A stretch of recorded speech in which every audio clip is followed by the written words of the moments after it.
The task is to find as many consecutive numbers as possible in 1 minute. Participants will be given a number and the timer will start. For example, if they are given 84, they must find 84 first, then 85, 86, and so on. The task will first take place in silence and then will be repeated starting with a new grid and a new starting number. Which task was easier and why? Probably the first one because there was random numbers being screamed at me, so I couldn't really focus. I thought that the first task obviously was easier because the second task presented you with distractions and music, making it harder to focus on what number you're trying to find. The one without audio was easier because the audio was really distracting and I couldn't focus on finding the numbers when all the sounds around me were distracting me. The silent task was easier because the noise made it really distracting to focus on what number I was trying to find. The first task was a lot easier because there was no distractions. I didn't like when they were yelling numbers at me. It kind of got me really confused. Did the audio affect your ability to find the numbers? A little bit because it was right next to my ear and the numbers were being screamed. I thought it definitely affected my ability, like whether or not it was the music or people talking. It was just made it a lot harder to focus rather than focusing on one thing. You had another thing going on in the background. Yeah, it was really hard to pay attention to looking for the numbers. Yeah, when there were numbers being thrown at me, I could not focus on the number that I was trying to find, so it made it really hard to find it on the grid.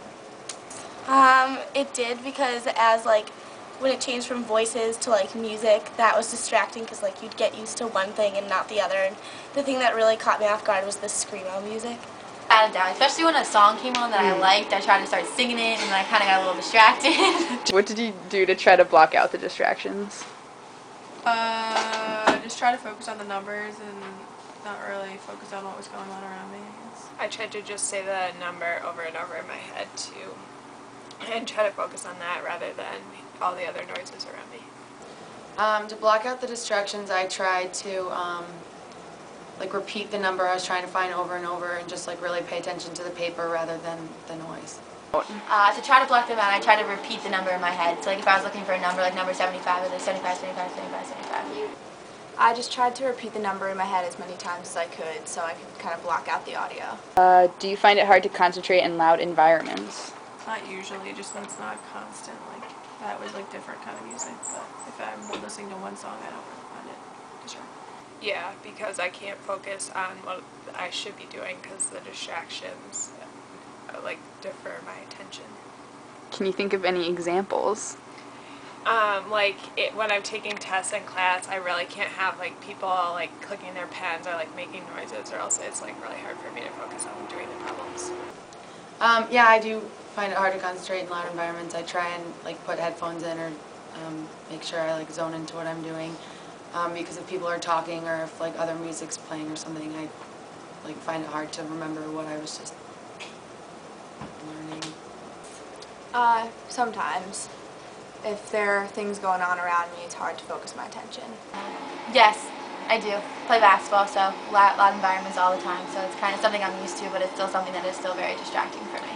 What do you do on the court to block out the crowd?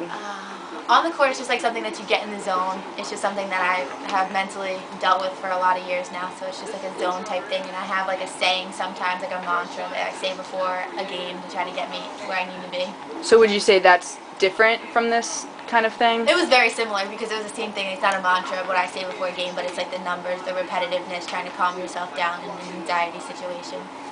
Well, in a meet to focus, there's a lot of cheering and stuff, so I normally just stare at the line or I stare at the ground, and it's just I picture my race in my head and I keep repeating that over and over so that that's the only thing that's on my mind, and that way I'm not looking at other things around me and I'm not hearing noise, I'm only going over what's going on in my head. Yeah, because on the court you have to focus even when the fans are really loud, and you have to focus on what your coach is saying and what your teammates are saying. So what do you do when you're on the court to block out the crowd? Just zone in on what I'm doing and focus on what we need to get done. I played soccer in high school and it was never a problem, the crowd. I was always able to focus and kind of zone out on what they were doing and just concentrate on the game. So We found that athletes performed better overall on both the silent and distracted task. Although almost everyone's performance decreased on the second task, we found that athletes had a smaller drop in numbers found from the first task to the second. On average, the athletes found 2 numbers less on the second task with the audio compared to the 4-number decrease experienced by the non-athletes. One athlete actually improved on the second task, finding the conditions more natural to focus in.